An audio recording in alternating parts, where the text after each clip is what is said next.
Now, I generally don't love teaching concepts through licks, but when it comes to combining major and minor pentatonic scales, that concept actually can be a little easier to see and hear with a lick. It can also help the player or the student kind of see the pattern and associate the sound with that particular scale pattern they're playing.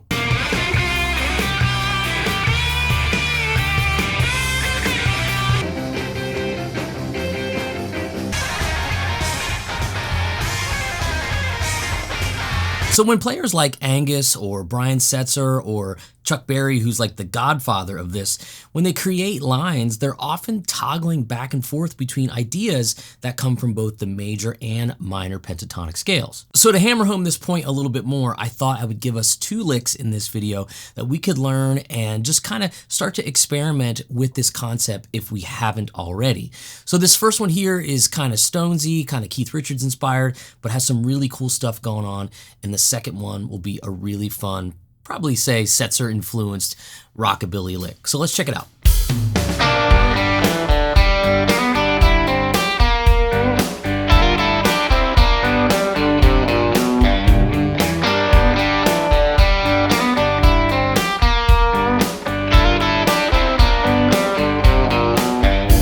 So before I break this lick and the next one down, go ahead and download the PDF for free as well as the backing track so you can follow along. And these 2 licks are actually a part of a larger course that I created called Quick Licks, Combining Major and Minor Pentatonics, on sale in the links below for a massive, massive discount. So check it out, follow along, learn some new licks, have fun combining these scales. Let's do it. So some fun stuff there over that Rolling Stones inspired track. For the rhythm, I'm just playing a G power chord, but not this. I'm actually playing a more open chord variety,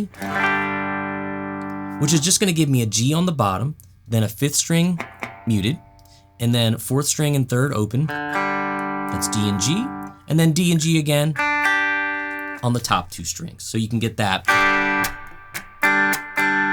type of sound. Now, for scales, we'll need G minor pentatonic and G major pentatonic. Let's take a look at minor pentatonic, which will start on our G, and will give us a G, B flat, C, D, F, and then we start over. G, B flat, C, D, F, and keep going until you run out of real estate. Hopefully you know this pattern and more, as that will really help you navigate ideas like this. And we could even venture into more of an open variety too, where we might have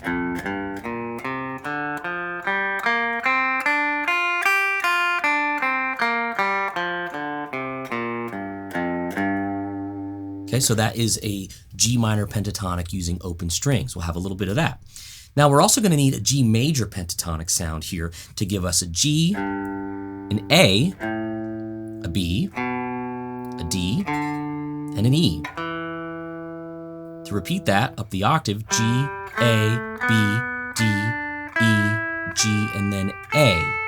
Now these A's and the E's against a G chord like a power chord or a G7 gives us the sounds of maybe a G9 or a G13. Ultimately, they're sweeter, a little jazzier sometimes, but for these kind of ideas, they work really, really well juxtaposed against the tougher minor, sort of flat 7, flat 3rd sounds that we get from a G minor pentatonic.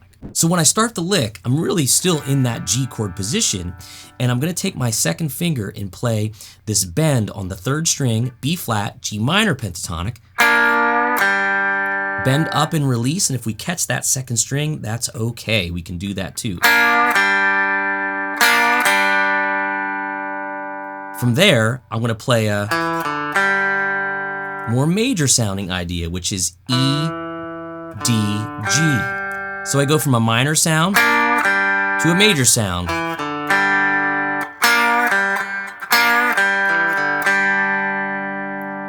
And any kind of notes that you want to leave ringing here is okay, even if it's not in the transcription. And I'll often kind of just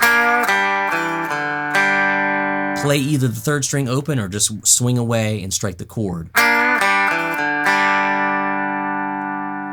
From there, I want to play a major pentatonic idea. So I'm going to slide in with a major third to my D. D carries over to both scales.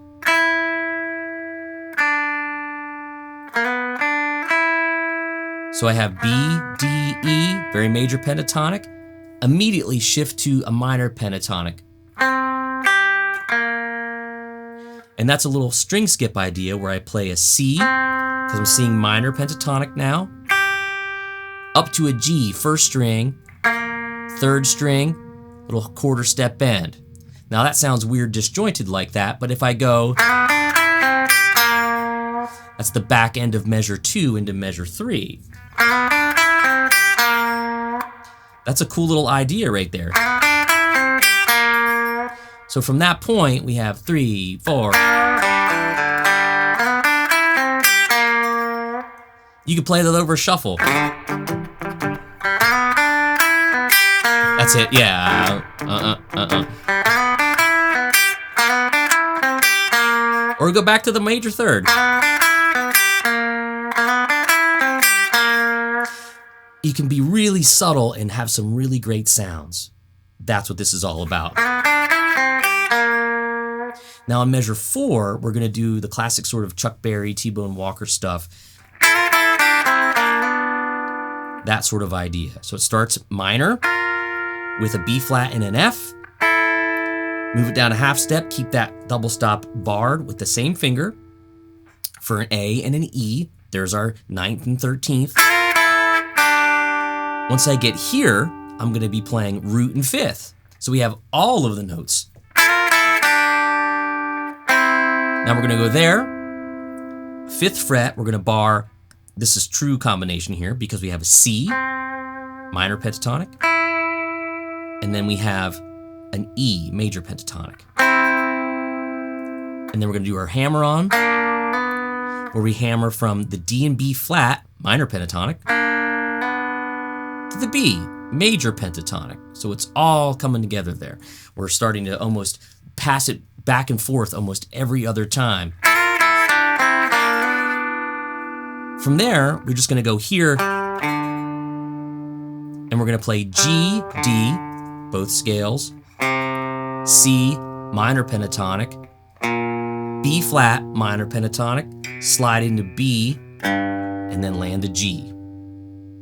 So that goes. Again, it could work in a shuffle. But from the top, we have 3, 4, up, 3, 4.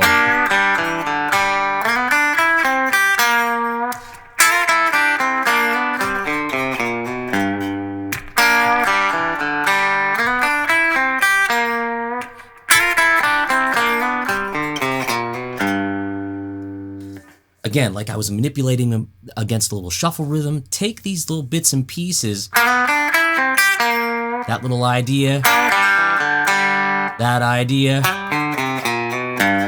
those ideas, you're gonna hear them a lot. And I wanted to create these licks that sort of encompass all of it, okay? So fun stuff over a Rolling Stones inspired track, G major and minor pentatonic. Good stuff, top to bottom. I really, really love this stuff because you can get so much mileage out of it. I know you will, but we got another fun one we're gonna check out, so let's talk about that.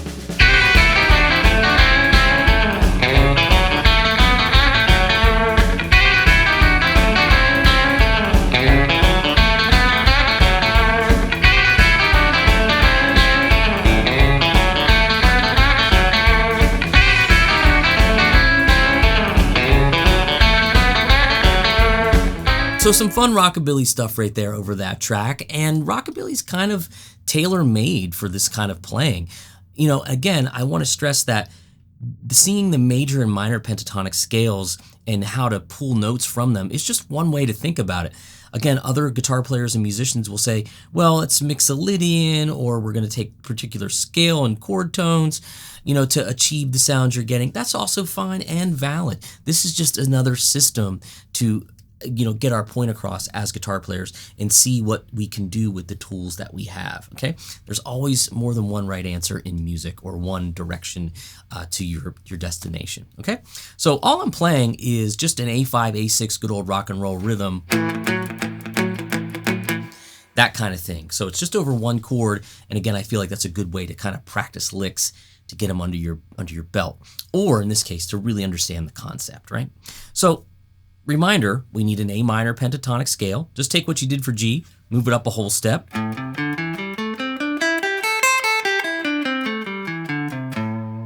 Take a major pentatonic, same thing we did for G major, move it up a whole step.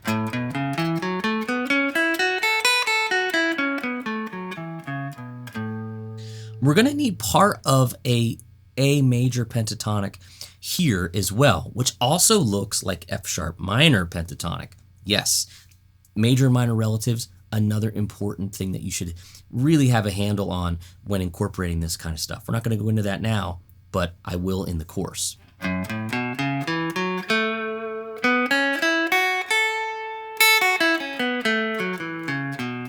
See how I'm emphasizing the A notes there as opposed to the F sharp, okay? Because we're gonna need some of that A major pentatonic that lives a little further back on the guitar neck, okay? So we're gonna start this in a similar way that we finished the previous lick by doing the double stops.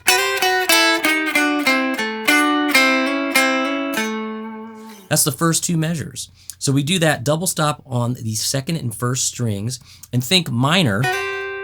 We're sliding in actually from the seventh. And that gives us a C and a G, minor pentatonic notes, major pentatonic notes, B and F sharp. That would be like the 9 and the 13, okay? To the A and the E, that transfers to both scales. From there, we're gonna go on the third and second strings, do the same kind of move. Now, the first move here, I talk about in the course, is that we introduce the flat 5 blue note, and the blue note gives us the blues scale, right? And I don't like clouding the waters or muddying the waters too much with extra names, okay? But know that if you know your blues scale,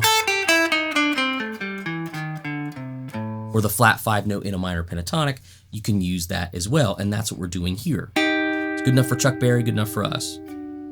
So when you're there, you're getting the G, and a D sharp or E flat, move it down a half step, that gives you an F sharp and a D, so truly combining the two sounds of those scales. Once we get to that 5th fret, we're on an E and a C, again combining those scales. And then we play the A, legal for both obviously, it's the root. Now when we do that, it's once again similar to what we did in the previous lick. We're barring minor pentatonic notes, C and E, and we're gonna hammer on to a C sharp. That's an important move for this kind of sound, and it's in blues, jazz, rock, you name it. Lots of minor to major third moves. Whoops. So you bar that, play them, hammer, hammer. One more time for cleanliness. Now what I want to do is launch into a more major sounding idea. And remember I told you we're going to need that scale there, which is F sharp minor pentatonic and A major pentatonic. So I go here, and that's basically C sharp, E, F sharp. Now this is the caveat. For this lick, you could do one of two things. Sometimes I'll play this little open string in the heat of the battle. And I'll play, and I'll lift off that F sharp to a D, and then I'll play A, B, A. So it'll sound, that's measure 3. But you can also do this, which is just E, F sharp, E, as opposed to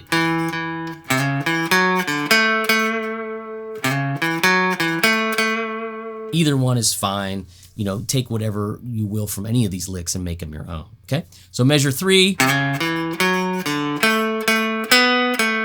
Now in measure 4, this is where we start to shift and give a little minor note. The C, I'm seeing that A minor pentatonic there, but I'm bending a little bit to kind of imply the third. I don't quite get there. And then I go back and play F sharp A. So I keep it real major towards the end of that lick.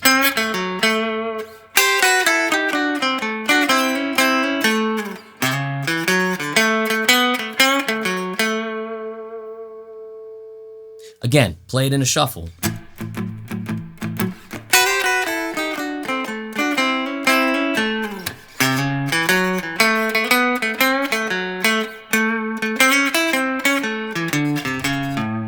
Take pieces of the other one, right, that we did, and put it all together. That's the exploration I'd love for you guys to do when you're learning fun little lick ideas like this. I like to teach licks if they're going to be helpful and prove a point. And it doesn't matter if it's from me, from a course, or from your favorite guitar player and your favorite recording. Some of that can be really, really valuable as long as you understand what's going on underneath the surface. That's what we try to do on this channel and at my site, workingclassguitar.com. So feel free to visit us and check out, again, the course and all this fun stuff we have going on over there. But yeah, little rockabilly, little rock and roll, little blues, you know, all kind of mixed together. Two fun ideas that combine major and minor pentatonics. This is a lesson I've wanted to do for a long time because a lot of the students at my site, you know, have told me they've had trouble kind of putting all the pieces together when using both of these scales over a track or a groove. And I felt that these two licks would kind of spell it out and make life a little bit easier when it comes to understanding these two scale sounds and how to combine them. And don't forget, the transcriptions and the tracks are available for free to you guys. All you have to do is click the link. It'll take you to my website. And if it asks you to enroll, it's totally free to do that. You just drop in your name and your email address and you get access to not only these assets, but probably hundreds more in my free YouTube collection. You're gonna get all kinds of tracks and tabs, videos, you name it. Go crazy, sign up, check it out, and have fun putting these major and minor pentatonics to the test, combine them, get some fun sounds, and experiment. All right, until next time, I'll see you.